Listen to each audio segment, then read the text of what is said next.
शाही मस्जिद फतेहपुरी के secondary school को खत्म कर कमर्शियल मार्केट बनाने की मुखालफत में फराश खाना RWA ने दिल्ली वक्फ बोर्ड के खिलाफ हाई कोर्ट में लगाई याचिका, जिसमें RWO को मिला अब्दुल अमीन अमीरों का साथ। याचिका में कहा है कि फतेहपुरी मस्जिद के स्कूल को खत्म कर मार्केट और होटल बनाए जा रहे हैं, जिसमें मस्जिद की खूबसूरती खत्म हो रही है और मस्जिद की इमारत को भी नुकसान हो रहा है। RWA ने कहा है कि हमें कोर्ट पर भरोसा है कि वो इस मामले पर जरूर गौर करेगी और इस निर्माण को रोकने का आदेश देगी। देखिए, मैं आपको इसमें बताता हूँ शुरू से कि अभी हमने इसके अंदर जो है हमारे अमीरों भाई ने हाई कोर्ट के अंदर याचिका दाखिल की थी और हम इसके अंदर 6 महीने से जो है लगातार डिपार्टमेंट को, MCD को, गवर्नर को, प्राइम मिनिस्टर को, डिफेंस मिनिस्टर को और आपके MCD कमिश्नर से तक को हमने मतलब ये है कि 25 लोगों को दरखास्तें दी थी, जिसमें कोई भी कार्रवाई कुछ नहीं हो पा रही थी अभी तक।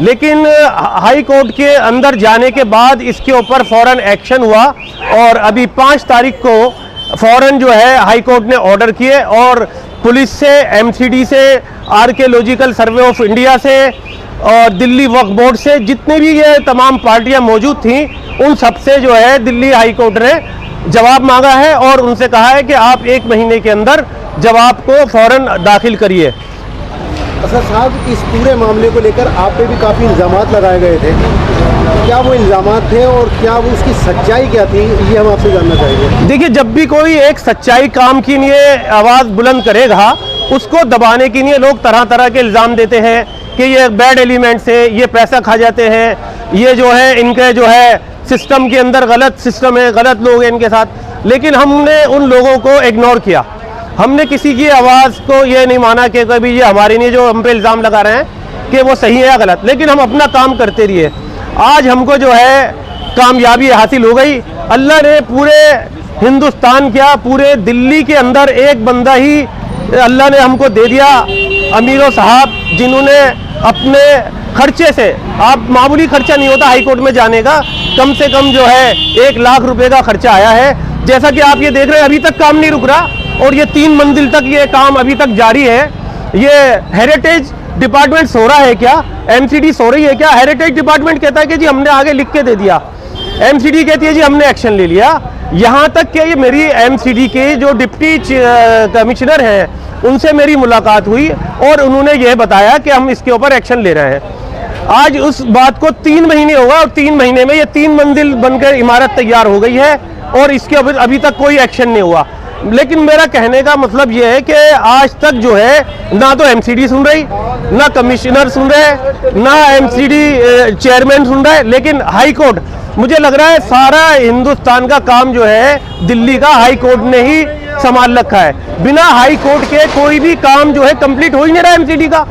या तो हाई कोर्ट जाओ या खामोश होकर बैठ जाओ, या जो हमारे धरोहर खत्म हो रहे हैं, हमारा ये सिस्टम खत्म हो रहा है। ये देखिए कितनी खूबसूरती थी मस्जिद फतेहपुरी की, वो सारी खत्म कर दी, इसको होटल बनाया जा रहा है, इसे खत्म करके इसके अंदर मार्केट बनाई जा रही है। हेरिटेज डिपार्टमेंट सो रहा है, दिल्ली वक्फ बोर्ड सो रहा है, MCD कमिश्नर सो रहा है।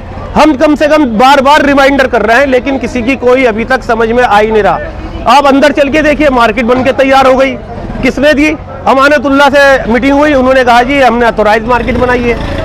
अरे भाई, जब आपने अथोराइज बनाई है तो उस पर केस क्यों हुआ? आप कोर्ट में जवाब दीजिए उसका। फतेहपुरी मस्जिद में जो सेकेंडरी स्कूल कदीमी चलता आ रहा था, जो काफी वक्त से बंद था, लेकिन वक्फ बोर्ड की जानिब से अब उस स्कूल की जगह मार्केट की तामीरात का काम चल रहा था, जिसको लेकर फराश खाना RWA ने कई डिपार्टमेंटों में, संबंधित विभागों में शिकायतें करी, लेकिन कोई असर नहीं हो रहा था। उसे लेकर फराश खाना RWA ने जब आपसे मदद की गुहार करी और आपने उसी मामले को लेकर दिल्ली हाई कोर्ट में याचिका डाली है, तो हाई कोर्ट में क्या सुनवाई के दौरान क्या क्या मसले मसाइल आपके सामने आए हैं और हाई कोर्ट के क्या रुझान आपको दिखाई दे रहा है? इरफान भाई, बात ऐसी है, मेरे को असद साहब आए मेरे पास, किसी से नंबर लेके मेरे पास उन्होंने कांटेक्ट करा। कांटेक्ट करने के यार मैंने इतनी कंप्लेंटें कर दी, इतने व्हाट्सएप पे वीडियो डाल दी और मसला हल नहीं हो रहा, लिहाजा आप हमारी सबकी मदद करें। और ये आपका भी काम है, मेरा भी काम है, ये हमारे किसी का पर्सनल काम तो ही नहीं।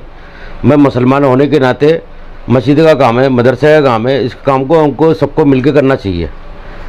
तो मैंने कोई बात नहीं, मैं इसकी स्टडी कर लूँ पहले, आप जो आपके पास कागज़ है आप मेरे को दे दे। वीडियो उन्होंने मेरे को दी, मैं वहाँ गया, साइड पे विजिट करी, मुफ्ती साहब से मिला, मुकर्रम साहब से मैंने उनसे बात करी। मैंने मुफ्ती साहब आपके इलाके में आपकी मस्जिद के नीचे हो रहा है ये काम हो रहा है, कहना मीरो साहब देखो ऐसा है, मेरा इसमें कोई लेना देना नहीं है, ये स्कूल था, स्कूल वालों ने इनको हैंड ओवर कर दिया वक्फ बोर्ड को, इसके अंदर आप जानो, वक्फ बोर्ड जाने, मेरा कोई इंटरफेयर नहीं। मस्जिद के अंदर की दलान के अंदर कोई काम होगा मैं उसके लिए आवाज़ उठाऊंगा, बाहर के लिए मेरा कोई मकसद नहीं, मैंने आपको कोई राइट नहीं है कि नहीं मेरा कोई राइट नहीं। मैंने चलो ठीक है बात ख़त्म।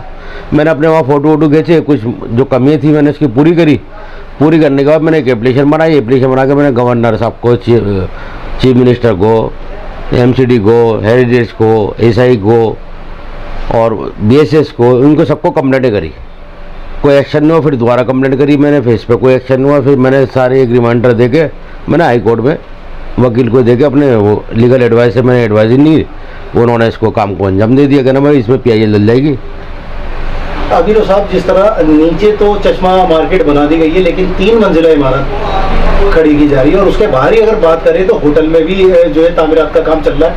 इस पूरी जो कंस्ट्रक्शन है लीगल है या इलीगल है, इससे फतेहपुरी मस्जिद को कहीं ना कहीं नुकसान हो रहा है। बिल्कुल हो रहा है, हेरिटेज प्रॉपर्टी है, उसके अंदर ये 6479 6480 जो होटल बना रहा है, ये बिल्कुल जो मस्जिद की खूबसूरती है ना हेरिटेज की तरफ से, तो इसकी खूबसूरती ढक गई सारी, बिल्कुल जस्ट दीवार के साथ है उसकी दीवार।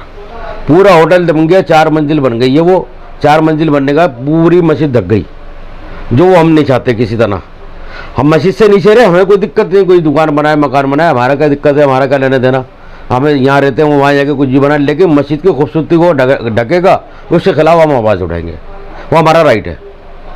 हाई कोर्ट का क्या रुझान है, क्या आपने 5 तारीख को हाई कोर्ट में PIL लगी थी, इस PIL में चीफ जस्टिस साहब ने ऑर्डर करे, इनको सबको नोटिस दिया, वक्फ बोर्ड से क्या, वक्फ बोर्ड कहना ये प्रॉपर्टी हमारी है, कहना हम इसके अंदर खुद कंप्लेंट करना चाह रहे थे, कहना जब कंप्लेंट तो बाद में करना, आप इस कंप्लेंट का जवाब दो, 2 हफ्ते के अंदर हमको जवाब देना है वक्फ बोर्ड को, वही आपने दुकानें कैसे बेची, क्या स्टेटस रिपोर्ट है, सारी रिपोर्ट दाखिल करेंगे 2 हफ्ते में, और 14/11/2022 इसकी डेट लगी है। हम अपनी जान लड़ा देंगे चाहे कुछ भी है, हमारे सारे RW हमारे साथ है, हमारे सोसाइटी हमारे साथ है, हमारे जो फैमिली के लोग हैं, यार दोस्त हैं मेरे, जो हमारे सोसाइटी के अंदर मीरो जो ब्रिगेड बनी हुई है, कोर कमेटी बनी हुई है, सब हमारे टीम के साथ है। हमारे टीम की मीटिंग होती है, मीटिंग के अंदर डिसीजन होता है, डिसीजन होने के बाद जो एक्शन लेते हैं। अब भी मैंने केस लड़ा था, कोर्ट पर आपको एतबार है? पूरा कोर्ट पे एतबार है। मैं आपको बताता हूँ, वक्फ बोर्ड ने अपने लीगल एडवाइजर कर दे या कोई तरीके से दिखा दे, आप ये बता दे, आपकी मैं बात मान लेता हूँ, जो सिंगल दुकानें थी इसको डबल स्टोरी दुकानें बना दी गई, 18,000 GST तुम नीचे की ले रहा हो, उन्होंने डबल स्टोरी दुकान बनाई, इसका कितना खर्च चार्ज लेगा, कहाँ है वक्फ बोर्ड? और वक्फ बोर्ड में बताइए, कोर कमेटी की मीटिंग नहीं हुई, बोर्ड कमेटी की मीटिंग नहीं हुई, 7 आदमी बोर्ड के अंदर है, इनमें 4 ने रिजाइन दे दिया, ये भंग हुई भी है, किसने पास कर दी भाई? क्या लीगल दिखाएंगे? मेरे पास तो ये सारे प्रूफ है, ये मेरे पास हैंगे प्रूफ सारे, इनकी सारी कमेटी भंग हुई भी है, इसमें कोई दिक्कत नहीं है, सारी कमेटी भंग है इनकी। जो 7 आदमी कॉलम है, 4 मीटिंग के अंदर होना चाहिए, जब कॉलम पास होगा, जब कॉलम ही पास नहीं हो तो मीटिंग कैसे हो गई, कैसे अथराइज दिखा देंगे? CO ने साइन नहीं करे, ये तो खुद फंसेंगे। ये अमानतुल्लाह जो है ना, ये सारा भ्रष्टाचार कर रहा है, गवर्नमेंट के खाते के अंदर सारा मिलजुल के कर रहे हैं सारा काम। जितने दिल्ली सरकार है ना, सब मिले हुए, सबकी नोटिस में है सारी चीज़ें, क्या क्या हो रहा है। तो आपको लगता है कि कोर्ट कहीं ना कहीं इसका जो संज्ञान लेगी इसके अंदर? संज्ञान लेगी, बिल्कुल लेगी, 100% लेगी। कोर्ट को क्या लेने देना इसके अंदर? लेना देना तो इनके अमानतुल्लाह का, इनके सरकार का है, जो CM को पटती जा रही है इसके अंदर। 1-1.5 करोड़ रुपए की दुकानें दे रहे हैं भाई, 12 दुकानें कितने करोड़ रुपए की हो गई? उसका जो फंड इकट्ठा हो रही है वो पार्टी फंड में जमा हो रही है। क्यों नहीं डाला CM साहब? पहले कहते थे हमारा किसी पे एलिगेशन लग जाएगा, मैं उसको फौरन हटा दूंगा, उसके खिलाफ ये कर दूंगा कार्रवाई, कोई कार्रवाई नहीं है। कहीं दिल्ली के मुख्यमंत्री को भी इसमें संज्ञान लेना चाहिए? बिल्कुल लेना चाहिए भाई, संज्ञान नहीं लेंगे तो इसका मतलब है सब मिले हुए।